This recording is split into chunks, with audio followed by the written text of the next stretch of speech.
제가 1절 말씀 먼저 봉독합니다. 에브라임 산지에 미가라 이름하는 사람이 있더니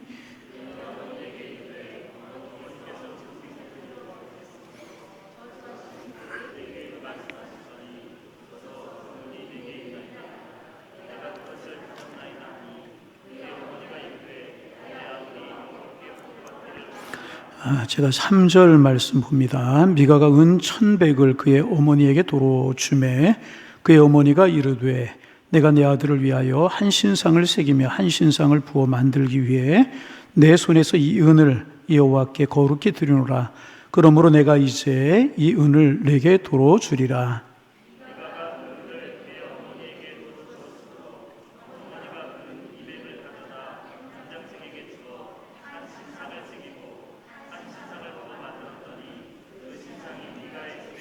그 사람 미가에게 신당이 있으므로 그가 에봇과 드러빔을 만들고 하나들을 세워 그의 제사장으로 삼았더라.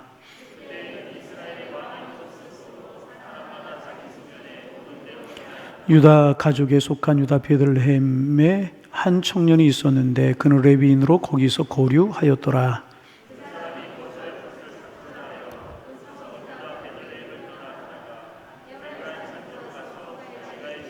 미가가 그에게 묻되 너는 어디서부터 오느냐 하니 그가 이르되 나는 유다 베들레헴의 레위인으로서 거류할 곳을 찾으러 가노라 하는지라.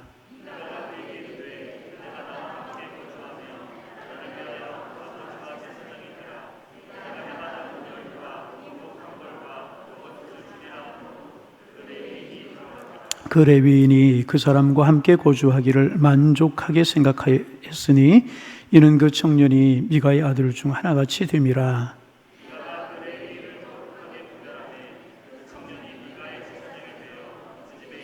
우리 함께 보십니다. 이에 미가가 이르되 레위인이 내 제사장이 되었으니 이제 여호와께서 내게 복을 주실 줄을 아노라 하니라. 아멘.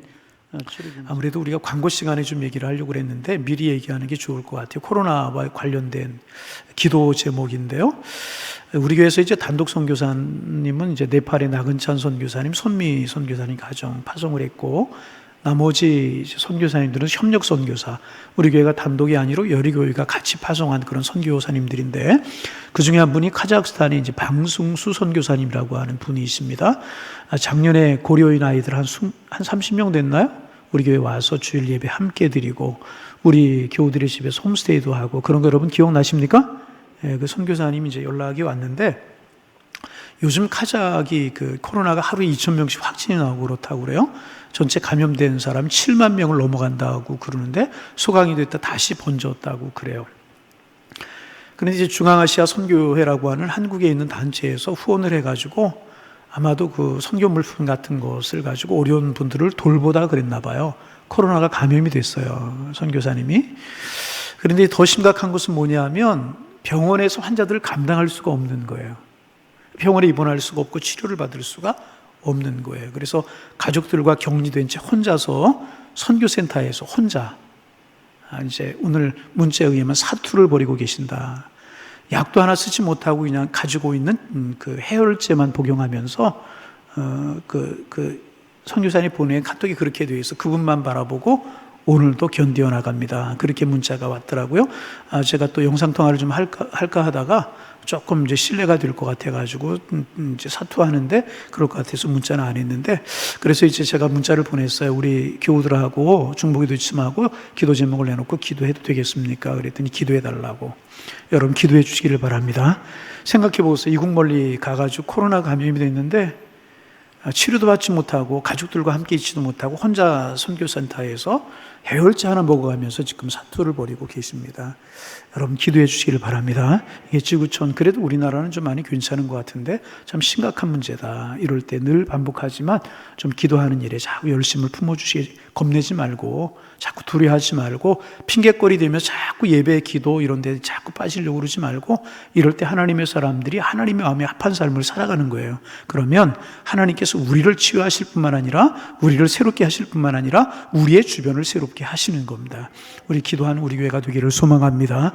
예배 시간에 좀 열심히 모이고 기도하는 자리에 열심히. 제가 이런 이야기하면 그 다음날은 또 새벽이 더 적더라고요. 그래서 이제 안 할까 하는데 그래도 마음이 자꾸 이렇게 안쓰러워지고 마음이 애타하는 마음이 그런 마음이 들고 그래서 말씀을 드리는데 기도하는 일에 좀 예배하는 일에 열심을 품어주시기를 주님의 이름으로 부탁을 드립니다. 부탁을 드린다고 그랬어요. 그래서 이럴 때 하나님의 사람들이 참 믿음을 보이면 하나님께서 우리를 이 땅을 새롭게 하시는 거예요. 설교 이제 다 한 것 같은데 오늘 이제 우리가 사사기를 계속 나누는데 우리가 이제 삼손 이야기를 6번에 걸쳐서 나누었습니다. 삼손이 이스라엘의 마지막 사사입니다. 그래서 오늘 한번 복습해 볼까요? 사사들 우리가 쭉 나누었는데 여러분 사사 몇 명이나 기억하시나? 한번 해볼까요? 첫째 사사가 누구였었어요? 첫째 사사가 누구? 저는 사사 아닙니다. 절대로 저는 사사 아닙니다. 여러분의 입이 제 이름을 이야기하려고 그러는 것 같아가지고. 첫째 사사가 온니엘. 누구? 순서대로는 몰라도 온니엘이 첫 번째 사사라고 하는 정도는 알아야죠. 그리고 마지막 사사가 누구? 삼손. 지난주에 한 것도 다 까먹었어요? 얼마 주고? 네. 마지막 사사가 누구? 삼손. 중간에 많은 사사들이 있어요. 생각나는 대로 한번 해볼까요? 온니엘, 그 다음에 두 번째가 에훗, 세 번째는 삼갈이라고 그랬잖아요. 삼갈. 네 번째는 드보라, 여사사. 그 다음에 바락. 그 다음에 기드온. 그 다음에 돌라.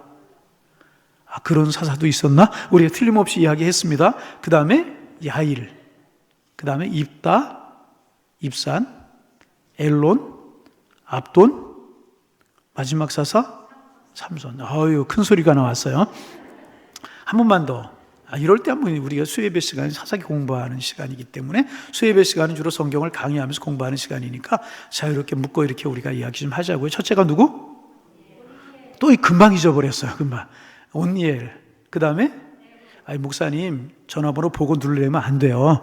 들은 거 1분, 2분 지나갔는데 어떻게 알아요? 뭐 그럴 수 첫째가 누구? 온니엘. 그 다음에 에훗. 그 다음에 삼갈. 그 다음에 드보라, 그 다음에 바락, 기드온, 돌라, 야일, 입다, 입산. 가만히 있으면 목사님 다 하겠지 그죠? 엘론, 압돈, 삼손 이렇게 이제 되는 것입니다. 우리가 삼손을 6번에 걸쳐서 이제 나누었어요. 사실 사사시대는 삼손으로 이제 막을 내리는 것입니다. 그리고 이제 그 뒤에 오늘 우리가 17장 이제부터 마지막 장까지 또 묵상하게 될 텐데 그 뒤에 나오는 이야기는 부록과 같은 그러한 내용들입니다. 부록이라고 하는 거 알죠? 그 뒤에 따라붙는 이야기가 이제 부록입니다. 이 내용들이 언제 있었던 일들인지는 알 수 없지만은 사사시대 때 어느 때인가 있었던 그런 이야기를 뒤에다 몰아서 기록한 것이라고 하는 것에 신학자들의 이제 이견이 없어요. 다 그렇게 생각을 이제 합니다. 그런데 이제 17장부터 마지막 장까지 기록된 내용들은 먼저 이 사사시대가 얼마나 영적으로 타락했는가 하는 것을 보여주는 사건들이고, 두 번째는 영적인 타락은 반드시 도덕적인 타락을 가져온다라고 하는 것을 보여주는 사건들이 그 뒤에 기록되고 있어요. 자, 다시 복습. 첫째는 뭐라고요? 사사시대가 얼마나 영적으로 타락했는가 하는 것을 보여주는 것들이 기록되어 있고, 두 번째로 영적인 타락은 반드시 도덕적인 타락을 동반한다는 것을 보여주고 있는 그런 이야기들이 쭉 기록되고 이제 있습니다. 그래서 이제 오늘 우리가 나눌 이야기는 미가에 관한 이야기입니다. 이 미가 이야기는 사사시대가 얼마나 영적으로 타락했는가 하는 것을 보여주는 그러한 사건제입니다. 에브라임 산지에 미가라고 하는 사람이 있었습니다. 그런데 미가라고 하는 이 이름은 굉장히 종교적인 이름입니다. 원래 발음은 미가야 라고 이렇게 발음을 하고 미가야후 이렇게도 불려지기도 하는데, 이 미가예후, 미가야라고 하는 뜻은 뭐냐 하면 여호와 같은 자가 누구냐. 한번 해보실까요? 여호와 같은 자가 누구냐. 그럼 따라서 해야죠. 여호와 같은 자가 누구냐. 오늘은 뭔가 잘 안 맞네요. 넘어갑니다. 이제 다시 말해서 여호와가 최고다, 그런 뜻을 가지고 있는 이름입니다. 여호와가 최고다. 얼마나 여러분 좋은 이름입니까? 그런데 그 미가의 가정에 문제가 생겼습니다. 미가의 어머니가 아주 돈이 많은 그런 사람이었던 것 같아요. 그런데 그 돈을 잃어버리고 말았습니다. 옛날에는 보통 부자라고 하면 양이나 가축을 많이 가지고 있는 사람을 말하는데 미가의 어머니는 돈을 많이 가지고 있었던 사람이었던 것 같아요. 그래서 옛날에는 은행도 없고 많은 돈을 보관하기가 어려우니까 대개 사람들은 돈을 항아리에 넣어서 땅속에 묻어 두었습니다. 아마 미가의 어머니도 그렇게 했던 것이 아닌가 그런 생각을 하게 이제 되는데 어느 날 보니까 그 돈이 다 없어져 버리고 만 것입니다. 은전이 다 없어져 버리고 만 거예요. 누가 다 훔쳐간 것입니다. 그러자 미가의 어머니가 너무너무 속이 상하고 화가 나서 자기 돈을 훔쳐간 도둑을 향해서 입을 다물 수 없는 저주를 이제 퍼부었습니다. 그런데 이 돈을 훔쳐간 사람은 다른 사람이 아니라 자기 아들 미가였었어요. 이런 집안을 가리켜서 이제 콩가루 집안이다 이제 그렇게 그렇잖아요. 아들이 어머니의 돈을 훔쳐가고 저주를 퍼붓고 막 이래요. 미가가 훔쳐간 거였었어요. 아마도 미가는 어머니의 돈이 탐이 났던 것 같고 아들이니까 어머니가 어디에다 돈을 감추었는지도 알았던 것 같아요. 그래서 이제 돈을 이제 몰래 훔쳐서 감추었는데 어머니가 화가 나서 도둑놈과 그 자손에 대해서 저주를 퍼붓는데 저주라는 저주는 다 퍼붓는 거예요. 아마 이런 저주를 했을지 모르겠어요. 내 돈을 훔쳐간 더러운 놈아, 너는 분명히 네 명의 막 그런 그리고 너 자손손 대대로 네 가정에서 소경과 거지들이 득실할 것이고 그 돈을 손대는 자마다 모두 문둥병에 걸려 죽을 것이다. 성경에 그런 이야기가 있다는 것은 아니고 아마 그렇게 저주를 하지 않았을까 하는 생각을 하게 된다는 것입니다. 보통 도둑들은 돈을 훔쳐가지고 도망을 가버리지 않습니까? 그렇기 때문에 아무리 저주라든지 욕을 하든지 알지 못합니다. 그런데 미가는 집에 있는 도둑이었기 때문에 어머니의 저주를 다 들어야만 하지 않았겠습니까? 미가는 한순간에 돈이 탐나서 어머니 돈을 훔치긴 했지만은 매일매일 어머니가 정말 퍼붓는 저주를 듣다 보니까 덜컥 겁이 나게 된 것입니다. 옛날 사람들은요, 저주를 받으면 그 저주가 실제로 이루어진다고 믿었는데 어머니가 정말 이런 저주 저런 저주 없을 그런 저주를 퍼붓는 것입니다. 그래서 미가는 어머니의 저주가 자기의 후손에게 실제로 이루어질까 봐 겁이 났던 것 같아요. 그래서 미가는 결국 훔친 돈을 어머니에게 돌려드리면서 사실대로 모든 이야기를 이제 합니다. 우리 읽으면서 좀 이야기해 볼까요? 2절 말씀을 소리내서 읽어봅니다. 그의 어머니에게 이르되 어머니께서 은 1,100을 잃어버렸으므로 저주하시고 내 귀에도 말씀하셨나니 보소서 그 은이 내게 있나이다. 내가 그것을 가졌나이다 하니 그의 어머니가 이르되 내 아들이 여호와께 복받기를 원하노라 하니라. 미가가 돈이 여기 있다고 어머니에게 돌려줬어요. 어머니가 이제 그냥 받으셨어요. 그리고 이제 내가 복받기를 원하노라 그랬으면은 아마 이것으로 다 끝나면 요즘 같으면 아마 사건이 종료되었을 것입니다. 집안에서 일어난 일입니다. 그것도 부모와 자식 사이에서 일어난 일이고 돈을 고스란히 어머니에게 돌려주었고 어머니는 그 돈을 다시 찾았어요. 아들을 축복했어요. 그러면 우리 생각으로는 그것으로 충분히 끝날 수 있는 일인 것처럼 생각이 이제 됩니다. 그런데 끝나지 않았습니다. 왜냐하면 이스라엘 백성들은요, 여호와의 이름으로 저주한 것은요, 자기 마음대로 취소할 수 없다고 믿었다는 것입니다. 그래서 성경에 보면 입다 이야기 우리가 알잖아요. 묵상했잖아요. 하나님의 이름으로 서원했기 때문에 자기 딸을 하나님께 바쳐야만 되었고 입다가 자기 딸을 바쳐서 그것이 입다에게 슬픔이 되고 어려움이 되었던 그런 거 우리가 이제 나누지 않았습니까? 미가의 어머니가 한번 입에 쏟아버린 저주도 아들이 돈을 도로 내어놓았다고 해서 없어지는 것이 아니었습니다. 그러면 이때 미가와 미가의 어머니가 해야 할 일은 무엇인가 하면 함께 어머니와 아들이 함께 하나님의 성전에 나가서 하나님 앞에 속죄의 제사를 드리는 일을 했어야 될 것이라는 것입니다. 그러면 하나님께 틀림없이 그 죄를 사해 주시고 저주에서 풀어 주셨을 것이라는, 그래서 이제 성전 제사가 필요했던 것입니다. 그런데 미가와 그의 어머니는 그렇게 하지 않았습니다. 왜 그토록 두려워하면서 성전으로 가지 않았는지 이유를 알 수가 이제 없습니다. 에브라임 산지라 성전에 가는 것이 귀찮았던지 아니면 성전에 가야 한다는 사실을 몰랐는지 정확하게 우리는 알 수 없지만은 그러나 확실히 알 수 있는 거 분명한 것은 뭐냐 하면 이미 그들에게 이방 종교의 사상이 들어와 있었다는 것입니다. 가나안 사람들이 섬기던 그 이방신을 섬기는 습관과 사상이 이스라엘 백성들에게 들어오게 되었고, 그것이 미가와 미가의 어머니에게 들어와 있었던 것 같습니다. 미가는 어머니가 준 돈으로 신상을 만들고 그 신상을 섬겨서 그 신상의 도움으로 어머니의 저주를 풀기로 했습니다. 아마도 어머니가 돈을 잃고 난 후에 입에서 뱉은 저주는 바로 자손 대대로 내려가는 저주였던 것 같아요. 여러분, 성경에 이런 경우가 또 있지 않습니까? 엘리 가정의 경우라고 이야기를 할 수 있어요. 엘리 가정은 제사장의 집안인데 아들들이 성전에서 못된 짓을 저지르는 겁니다. 하나님의 저주를 받아서 그 집에 노인이 없을 것이라고 하는 사무엘의 이야기가 들리잖아요. 그리고 실제로 그렇게 되었어요. 엘리의 두 아들들이 전쟁터에 다 죽고 말지 않았습니까? 가끔 우리의 주변에 보면은요, 어떤 집에 좀 죄송한 표현인지 모르겠지만은 좀 정신 이상이 되는 사람, 그런 사람들이 이렇게 그 가문에서 나오는 그런 가정이 있는 가정도 있고, 자살하는 사람이 한두 사람이 아니라 계속해서 나오는 그런 집들이 있어요. 그래서 옛날에는 집안에 흐르는 이런 저주를 끊기 위해서 가족 중에 산에 올라가서 중이 되는 사람도 있고, 큰 구판을 벌이거나 어마어마한 부적을 들여다가 집에 놓는 그런 사람들도 이제 있었습니다. 아마 미가와 그의 어머니도 그런 생각을 한 것 같아요.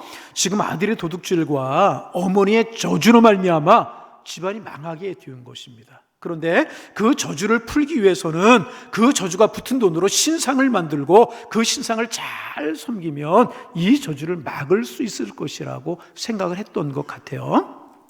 여러분, 이런 것은 하나님의 말씀이 가르치는 것이 아니고요, 하나님이 원하시는 것이 아닌 것입니다. 하나님께서는요, 죄가 있든지 또 원한이 있든지 저주가 있든지 성전에 나가서 하나님 앞에 제사를 드리면 되게 하셨습니다. 그런 이스라엘 백성들이 영적으로 침체되면 성경에서 말하는 방법은 무엇인가 좀 성의가 부족한 것 같고요, 인간적인 방법이 훨씬 옳은 방법으로 믿어지게 되는 것입니다. 그래서 결국 미가는 하나님의 말씀을 믿지 않았기 때문에 엄청난 미신의 짐을 짊어질 수밖에 없게 되어버리고 만 것입니다. 미가는 저주의 말을 듣고 그 돈을 써보지 못하고 도로 돌려주었고, 저주에서 벗어나기 위해 신당을 짓고 자기의 아들 중 하나를 제사장으로 임명해 섬기게 했어요. 미가의 생각으로는 적어도 이 정도는 해야지 어머니가 한 저주를 막을 수 있을 것이라고 생각을 하게 되었던 것입니다. 그러면 미가와 그의 어머니의 문제가 어디에 이제 있는 것이었습니까? 그들로서는 저주를 풀 수가 없다고 생각을 한 것입니다. 돈은 돌아왔지만 이미 내뱉은 저주는 주워 담을 수가 없다고 생각을 한 것입니다. 그래서 그들은 하나님의 말씀을 믿지 않았기 때문에 본인만이 아니라 자손 대대로 미신의 짐을 짊어져야만 했던 것입니다. 그리고 여기서부터 미가의 신앙이 탈선하기 시작을 했고요, 이 탈선한 신앙을 그대로 받아들인 단지파가 하나님의 축복을 상실할 수밖에 없게 되어버리고 말았던 것입니다. 여러분, 율법에 보면 도둑질하면 4배를 갚게 되어 있었어요. 몇 배? 그리고 하나님 앞에 속죄의 제사를 드려야만 됐었습니다. 여러분, 사실 4배지. 4배, 이것은 완전히 망하는 것입니다. 그리고 그 돈을 갚을 수가 없으면 종으로 살아야만 되는 것이었어요. 왜 그렇게 강하게 했는가? 남의 물건을 다시는 탐낼 생각을 하지 말라는 뜻이 그 속에 담겨져 이제 있었던 것입니다. 쉽게 남의 물건이나 돈을 가지고 잘 살려고 했다가는 4배나 갚아야 되었기 때문에 누구든지 자기가 가진 것의 한도 안에서 살아야 된다. 이제 그것을 하나님께서 이스라엘 백성들에게 가르치시기를 원하셨던 것입니다. 그리고 이제 그것이 끝이 아니었었습니다. 도둑질하거나 또 붙들리는 과정에서 많은 오해나 미움이나 저주의 말이 입에서 나오기 때문에 그것을 다 깨끗이 하려고 하면 하나님 앞에서 속죄의 제사를 드려야만 되는 것이었습니다. 그렇게 해서 하나님의 말씀대로 해결하면 명확하게 해결이 될 수가 있는 것이었다는 것입니다. 그러나 미가는 하나님의 말씀대로 해결하지 않고 다른 방법, 신상을 만드는 방법, 그것으로 해결하려고 이제 했던 것입니다. 자, 3절 4절 말씀 우리가 같이 한번 또 읽어봅니다. 3절 4절 소리를 맞춰서 읽어봅니다. 미가가 은 1,100을 그의 어머니에게 도로 주매 그의 어머니가 이르되 내가 내 아들을 위하여 한 신상을 새기며 한 신상을 부어 만들기 위해 내 손에서 이 은을 여호와께 거룩히 드리노라. 그러므로 내가 이제 이 은을 내게 도로 주리라. 미가가 그 은을 그의 어머니에게 도로 주었으므로 어머니가 그 은 200을 가져다가 은쟁색에 주어 한 신상을 새기고 한 신상을 부어 만들었더니 그 신상이 미가의 집에 있었더라. 여러분, 그러면 이제 우리가 생각해 볼 것이 뭐냐 하면 미가의 어머니가 화가 나서 저주의 말을 내뱉었었어요. 그러면 저주의 말들이 미가와 그의 후손들에게 그대로 적용이 되는가 하는 것입니다. 그대로 적용이 되는가 하는 것입니다. 구약시대 사람들은요, 그 저주가 그대로 성취된다고, 이루어진다고 그렇게 생각을 했었습니다. 그러나 미가의 어머니가 아들을 저주하지 않았다고 할지라도 미가의 후손들은요, 아버지가 도둑질한 것으로 잘 살지 못했을 것입니다. 왜냐하면 아버지가 도둑질을 해서 잘 살 때 자식들이 그것을 보고 절대로 열심히 일해서 양심적으로 살 리가 없기 때문에 이제 그렇습니다. 자식들은 부모님의, 아버지의 나쁜 버릇을 알게 모르게 배울 가능성이 많은 것입니다. 그래서 아버지가 남의 물건을 탐내서 고생하지 않고 남의 돈으로 쉽게 편하게 살려고 하면 자식들도 그런 것을 놀랍게도 배우게 되는 것입니다. 어떤 청년이 이제 이런 이야기를 했어요. 자기 집에는 음란한 피가 흐르고 있다. 그런 이야기를 이제 했습니다. 왜 그렇게 생각하느냐 그랬더니 자기 집 어른들이 바람을 피웠다는 거예요. 가정을 파탄에 이르게 만든 어른들이 많다 하는 것입니다. 자기 아버지도 바람을 피워서 가정을 어렵게 했고 삼촌이나 다른 분들도 그렇게 했다는 것입니다. 그래서 자기도 그렇게 될까 봐 고민이 된다고. 그래서 하나님 앞에 기도를 했대요. 기도를 하다가 기도 많이 한다는 신령한 사람을 찾아가서 상담을 했더니 그 사람이 해주는 이야기가 뭐냐 하면 그거 저주의 사슬을 끊으려고 하면 내가 주는 사람, 내가 정해주는 사람, 신령한 사람이 말하는 그 사람과 결혼을 하면 그 저주를 막을 수 있다. 그렇게 이야기를 이제 하더라는 것입니다. 그런데 이 청년이 하는 이야기가 뭐냐 하면 자기는 그 여자하고 전혀 결혼하고 싶지 않은 여자더라는 거예요. 여러분 생각해 보세요. 미가의 이야기가 결코 먼 곳에 있는 이야기 아니지 않습니까? 기도 많이 하는 사람을 찾아간 그 젊은이나 미가가 다른 바가 뭐가 있겠어요? 자기가 정해주는 여자와 결혼하면 저주가 끊어진다는 것과 신상을 만든 것과 다를 바가 무엇이 있느냐 말이죠. 여러분, 우리가 하나님의 말씀 앞에 나와서 철저하게 말씀의 사람으로 배우게 되면 부모님의 모든 죄나 모든 잘못된 성향들은요 철저하게 고쳐지고 끊어지게 되는 줄로 믿으시기 바랍니다. 예수의 보혈이 끊는 거라는. 그래서 여러분 우리가 기억해야 될 것은 뭐냐 하면 부모의 혈기나 분노가 자식들에게 한평생에 걸쳐서 나쁜 영향을 줄 수도 있다는. 부모가 자식들을 분노로 키우면 자식들 모두의 마음에 상처가 많아서 사회생활을 하거나 자라서 결혼생활을 하는데 큰 어려움을 겪게 되고요. 그 밑에서 난 아이들이 또 그런 피해를 입게 되는 경우가 얼마나 많습니까? 아버지가 술을 마시고 어머니를 때리는 것을 보고 자랐어요. 그 아이가 성인이 되어서도 나는 그러지 말아야지 그러면서도 아버지의 행동을 답습하는 경우가 많다. 아버지를 싫어하고 아버지를 욕하면서 똑같은 일을 반복하게 된다는 것입니다. 왜? 그것을 보고 자랐기 때문에. 그런데 자식들 중에서 아버지가 한 것을 본받지 않는 아들이 있어요. 철저하게 예수 그리스도의 십자가의 보혈로 거듭난 사람. 그는 하나님의 말씀을 통해서 아버지가 한 것이 죄고 나는 절대로 그렇게 살지 않겠다고 결심한 사람인 것입니다. 그렇게 되면 아버지의 분노나 아버지의 죄가 자식에게 물려지지 않게 되는 것이라는 것입니다. 그렇지 않은 사람들은 부모의 분노나 죄가 자기도 모르는 사이에 자신의 인격 속에 젖어서 답습을 하게 되는 것이라. 노름을 하는 가정에서 가정을 파탄에 빠뜨린 아버지, 그것이 자식에게 물려질 수가 있다는 것입니다. 그래 나중에는 자기 자신도 실패한 인생을 살게 되는 경우가 참 많아요. 그렇기 때문에 여러분, 우리는 예수를 믿되 적당히 믿는 것이 아니라 철저하게 믿어야 되는 것이라. 예수 보혈이 흐르도록, 나에게 흐르고 우리 자녀에 흐르고 우리 가문에 흐르도록 예수 잘 믿어야 되는 것이라는 것입니다. 이 세상의 미신이나 죄의 영향은 우리가 알지 못하는 수준에서 우리에게 강하게 영향을 미칠 수 있다는 것입니다. 그래서 여러분, 과거 세대의 잘못을 절대로 물려받지 말아야 될 것이. 그래서 아버지가 알코올 중독자였거나 혹은 노름을 하거나 가정을 여러 가지로 어려움에 빠뜨렸다면 나는 그런 것들을 멀리하고 열심히 땀 흘려서 돈을 벌어야 될 것이고, 그렇게 하려고 하면 신앙생활 잘하고 예수님 잘 믿어야 된다. 예수 그리스도 안에서만 우리는 철저하게 새 사람이 될 수가 있는 것입니다. 그리스도 안에서 새로운 피조물이 돼야 되는 것이라. 이런 은혜가 우리 모두에게 있어지기를 주님의 이름으로 축원합니다. 그런데 미가가 여러분 잘못한 것이 무엇입니까? 자기가 잘못한 것 인정하지 않았어요.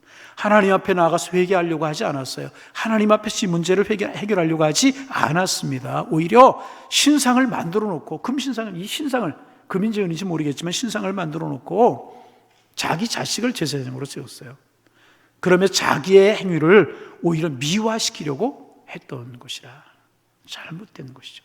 신상을 만드는 것, 자기 아들을 레위인으로 제사장으로 세운 것, 자기 행위를 미화하려고 한 것, 그렇게 한다고 그게 없어지는 것입니까? 그렇지 않, 잘못된 행위였었습니다. 그런데 한 걸음 더 나아가 이 시대가 얼마나 영적으로 타락했는지를 보여주는 일이 이제 생기게 됩니다.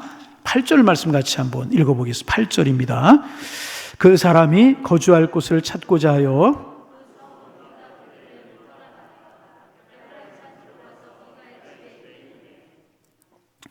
여러분, 이제 그 사사시대가 얼마나 영적으로 이제 타락했는지, 이스라엘 백성들이 하나님의 성전을 찾지 않는 겁니다. 우리로 쉽게 이야기하면 하나님의 백성들이 예배에 안 나오는 거예요. 시간이 없어서가 아니라, 삶이 분주해서가 아니라 하나님을 사랑하는 마음이 없어서 예배에 안 나오는, 성전을 찾지 않는 것입니다. 성전을 찾지 않다 보니까 마땅히 하나님 앞에 드려야 될 11조나 예물을 드리지 않는 것입니다. 그러다 보니까 무슨 일이 생기냐 하면, 성도들이 예배 때마다 제사 때마다 가지고 나오는 제물, 11조 예물, 이런 것으로 제사장들이 살게 되어 있는데, 레사장들이 먹고 살 수가 있게 이제 되는 것인데, 사람들이 성전을 찾지 않고 하나님 앞에 예배를 드리지 않으니까 예물을 바치지 않는 겁니다. 그러니까 레위인들과 제사장들이 먹을 것이 없는 거예요. 그러니까 하나님의 일을 버리고 성전을 버리고 또 돌아다니게 된 것입니다. 여러분, 하나님께서 이제 레위기서부터 보면 레위지파 사람들에게는 따로 땅을 주지 아니하셨어요. 왜냐하면 레위인들이나 제사장들은 하나님의 말씀을 가르치고 제사를 드리는 것이 주 업무이기 때문에 12지파에 흩어져서 살게 하심으로 땅을 주지 아니하시고 이스라엘 백성들이 바친 제물로 살게 이제 하셨습니다. 이스라엘 백성들이 가장 중요한 것은 적을 막는 것보다 하나님을 모시는 것이었습니다. 왜냐하면 이스라엘 백성들이 하나님께 바른 예배를 드리기만 하면 하나님께서 이스라엘 백성들 전쟁도 막아주시고 또 농사에도 복을 주셨습니다. 그래서 레위인이나 제사장들은 오직 전적으로 하나님께 제사를 드리고 백성들에게 하나님의 말씀을 가르치는 일, 그런 일을 전념하게 이제 하셨습니다. 그런데 이스라엘 백성들이 가나안 땅에 들어와 살면서 하나님의 말씀과 제사 별로 중요하지 않게 생각을 했습니다. 이스라엘 백성들은 축복이 하나님께로부터 온다고 생각하지 않고 가나안 땅에 축복을 준다고 생각했기 때문에 가나안 땅에 있는 사람들과 잘 지내려고 했고, 가나안 사람들이 섬기는 우상을 섬기게 이제 바빴습니다. 그러다 보니까 자연적으로 성전에 무관심하게 되고 하나님 앞에 예배하는 일이 멀어지게 되고 기도하는 일이 멀어지게 되고, 또 11조나 드려졌던 예물로 살던 레위나 제사장들은 굶어 죽을 그런 지경에 처하게 이제 된 것입니다. 그러면 여러분, 이럴 때 제사장이나 레위인들은 어떻게 하는 것이 옳은 일이었겠습니까?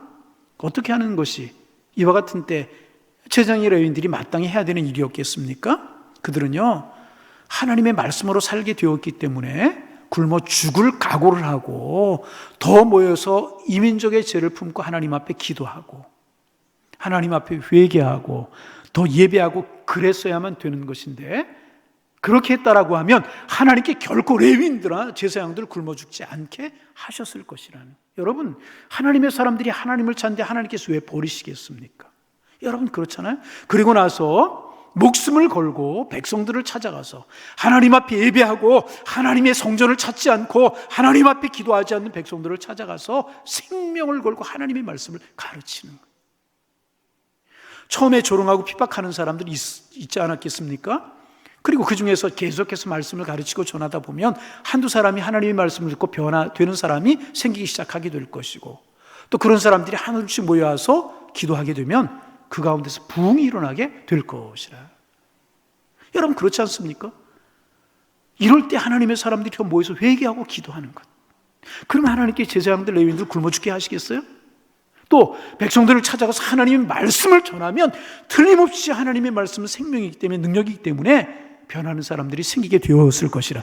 그들이 모여서 기도하게 되면 부흥이 일어나게 되는 것입니다. 그러나 당시의 제사장들의 레위인들 하나님의 말씀에 대한 믿음이 없었습니다.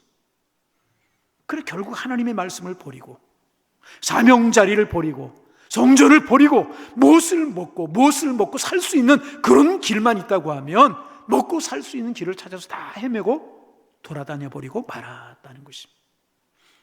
그래서 이때 먹을 것이 없는 레위인 하나가 여기저기 돌아다니다가 에브라임 산지까지 오게 된 것입니다.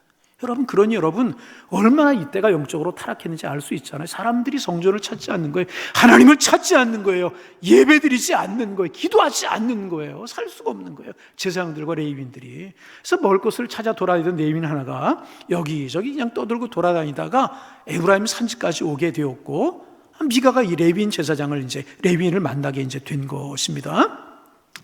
여러분, 미가가 그렇게 신상을 만들었어요. 어머니의 저주를 막기 위해서. 그리고 이제 가나안 족속들이 행하시던 방법대로 그대로 한 것 같아요. 그리고 아들 하나를 제사장 같이 옷을 입혀서 제사를 드리게 이제 했었습니다. 그런데 레위인이 아니잖아요.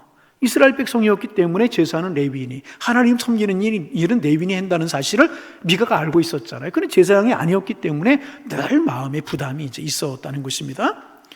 그런데 보니까 레위인 한 사람이 떠돌고 있는 거예요.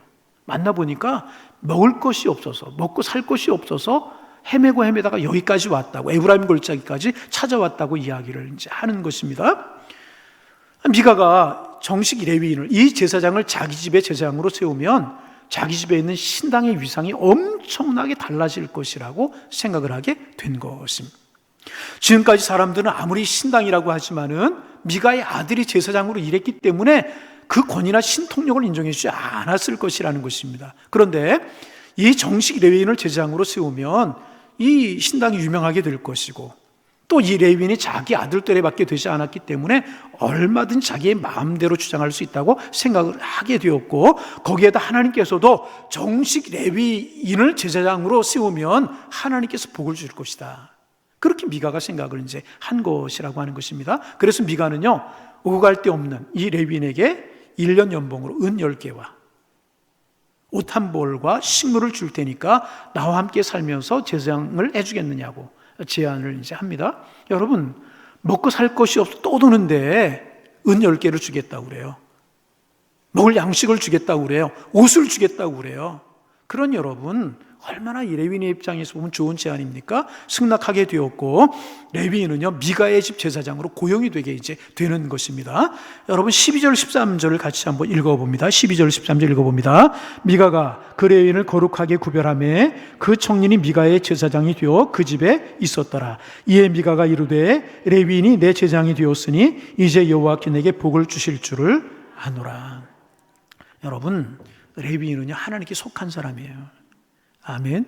하나님께 속한 사람. 물론 하나님께 속한 사람이라고 해도 백성들이 바친 예물로 살았지만 틀림없이 그들은 하나님의 사람이었습니다. 하나님의 사람은 하나님 바라보고 살아가야 되는 것이라. 이 대목에서 제가 신학교 졸업한 때 이제 수업 시간에 하셨던 목사님 말씀이 생각이 이제 났어요. 아주 연세가 지긋하고 우리 교단에서 아주 유명하신 그런 분이신데, 이제 그런 이야기를 했어요. 여러분이 졸업하고 이제 그 목사가 되고 교회를 심하게 되면 연말이 되어서 절대로 예민하지 말라고. 무슨 말인가 했어요. 그랬더니 연말이 되면 교회 예산을 정하지 않습니까? 예산을 정하면서 교육자의 사례를 정하지 않습니까? 그때 예민하지 말라고. 예민하지 말라고. 따지지 말라고. 하나님의 사람들은 주는 것 가지고 살아가는 사람들, 만나 가지고 살아가는 사람들이다. 만나는 많이 받아도 남음이 없고 적게 받아도 모자람이 없는 것이다. 아멘이 안 돼요? 예. 그래도 많이 받았으면 좋겠어요? 그런 이야기를 해주셨던 게 혹시 기억이 나요? 여러분, 그러시면서 하시는 말씀이 교회가 주는 거지만 결국 교회가 주는 것이냐? 하나님이 주는 것이다. 아멘. 그런 말씀을 하셨던 그런 기억이 납니다. 여러분, 백성들이 드리는 예물을 가지고 재물을 가지고 살지만 틀림없이 하나님의 사람이었습니다. 그런데 이 레위인은요, 한 개인 미가에게 고용이 되어서 그 가정의 복을 빌어주는 고용 제사장이 되어버리고 말았다는 거예요. 월급 제사장이 되어버리고 만 거예요. 월급 목사가 되어버리고 만 것이라는 거예요. 비참한 일이 아닐 수가 없어. 먹고 살기 위해서, 풀칠하기 위해서. 여러분, 오늘 하나님의 사람이 먹고 사는 것 때문에 하나님의 일을 한다면 그게 하나님의 사람이라고 이야기할 수 있는 것입니까? 그럴 수 없는 것입니다. 여기서 최초로 직업적인 제사장이 등장을 하게 이제 되는 것입니다. 하나님의 말씀을 가르치고 백성들의 죄의 문제를 해결해 주는 제사장이 아니라 먹고 사는 문제 때문에 고용이 되어 사람에게 고용이 되어서 복을 빌어주고 그들로부터 생활비를 받는 제사장이 등장해 버리고 만 것입니다. 물론 하나님의 종도여 사람의 도움으로 사는 건 맞아요. 하나님의 종이라고 해서 하늘에서 양식이 내려와서 밥을 먹지 않아도 옷을 입지 않아도 살 수 있는 것 아닌 것입니다.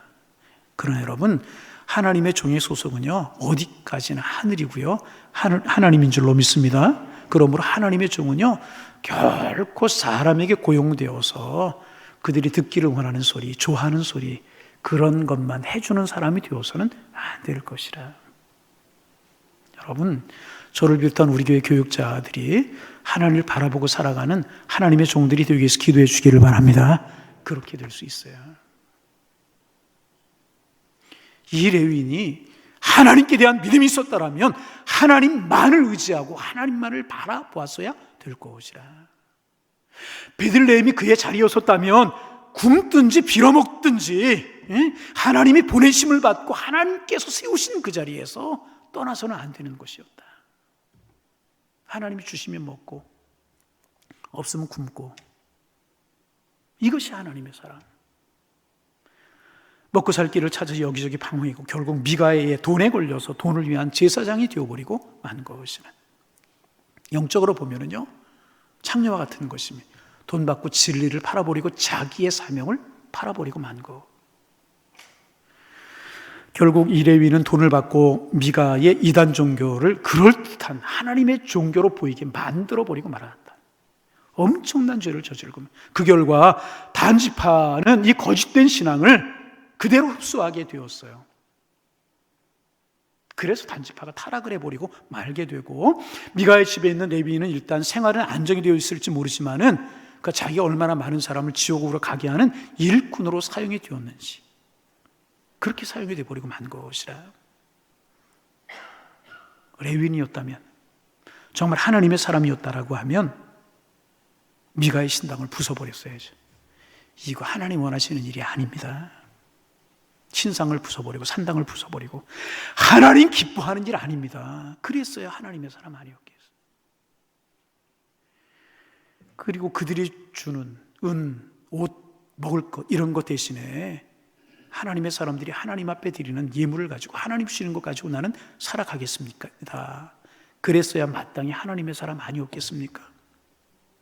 그러면 미가로부터 사람들로부터 엄청 핍박을 받았겠지만 그렇게 했다라고 하면 미가의 집도 살고 자기도 살고 에브라임 지파의 붕이 일어나고 이스라엘의 붕의 역사가 일어나게 되었을 것이라는 것입니다. 레위는 그렇게 하지 못했어요. 단지 먹을 것이 없어 돌아다니고 있는 노숙자로 자기를 생각했을 뿐이지, 하나님이 붕을 일으키는 하나님의 주신 잠재력을 가진 나는 하나님의 사람이다, 이거 생각하지 못했다는 거예요. 결국 미가의 집과 단지파 전체를 타락의 길로 들어서게 만든 그런 일을 해버리고 말아. 저는 참 오늘 말씀을 준비하며 여러 가지 많은 생각을 하게 되었어요. 한 사람 참 중요하구나. 특별히 하나님의 사명을 맡은 한 사람이 중요하구나. 한 사람이 잘하면 많은 사람들이 구원받고 돌아오는 것이고, 한 사람이 잘못하자 미가의 집, 단지파 전체를 죄에 물들게 하고 우상 숭배에 물들게 하고 망하게 하는구나. 그래서 여러분 기억하시기를 바랍니다. 여러분이나 저는요, 우리가 생각하는 것보다 훨씬 더 중요한 사람들. 옆 사람 인사할까요? 우리는 훨씬 더 중요합니다. 이 사실을 믿을 수 있기를 바랍니다. 훨씬 더 중요한 사람들. 훨씬 더 중요한 사람. 한 사람 한 사람이 하나님 앞에 얼마나 중요한 사람인가 알아야 될 것이라. 오늘 참 어려운 세대를 우리가 살아가고 있다고 이야기를 합니다. 이럴 때 우리가 먼저 우리 자신이 은혜를 받아 부흥의 불을 붙이고 부흥의 불길이 우리를 통해서 일어나게 해야 될 것이라. 그리고 우리가 목숨을 걸고 말씀을 붙들고 나가면 하나님의 축복이 우리와 우리 가정에, 교회에, 이민족 가운데 일어나게 되어 있다. 여러분, 하나님의 말씀 아닌 것, 하나님의 방식 아닌 것은요, 과감하게 뿌리치고 거부할 수 있어야 될 것이라. 하나님의 사람이 신상을 만들고 자기 아들을 제사장으로 세우고 이럴 수 있는 거예요. 영적으로 얼마나 타락했는가 알 수 있잖아요. 떠돌아다니는 제사장, 그 사람이 고용이 돼가지고 신상을 섬기고 이게 있을 수 있는, 제가 여러분 먹고 살 게 없어서 우리 교회가 모이지 않아서 그렇다고 해서 절에 가서 목탁을 두드리고 있다는 얘기 말이 되는, 그런 것과 똑같은 일이 벌어져 버립니다. 아니, 목탁을 두드리는 것은 좀 괜찮다고 말하면 좀 이상하고, 제가 무당옷을 입고 깃대를 흔들려서 춤을 추고 있다고 생각을 해보세요. 똑같은 일이나 마찬가지라. 있을 수 없는 일이 벌어지게 영적으로 얼마나 타락했는가를 보여주는 참 마음이 쓰리고 아프게 다가오는 사건이 이 사건이라는 거예요.